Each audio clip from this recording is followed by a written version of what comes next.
Welcome to our channel, Tiny Thinkers.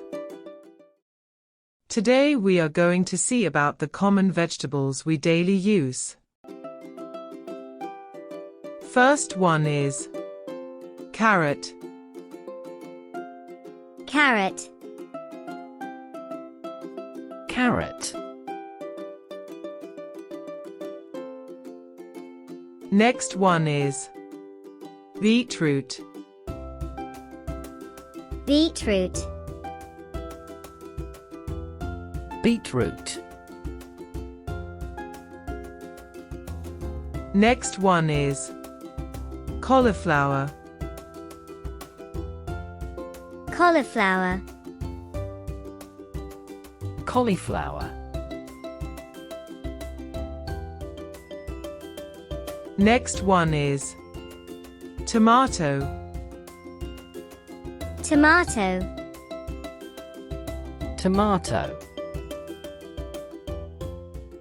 Next one is potato. Potato.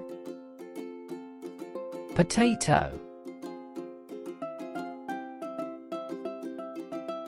Next one is cabbage. Cabbage. Cabbage.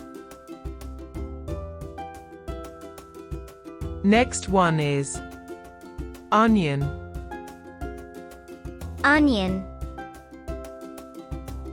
Onion. Next one is radish.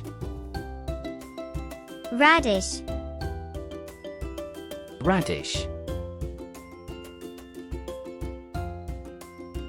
Next one is green peas.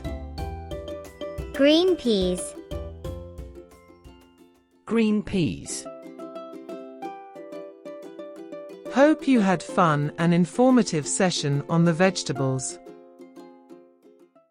Thanks for watching and please subscribe to our channel.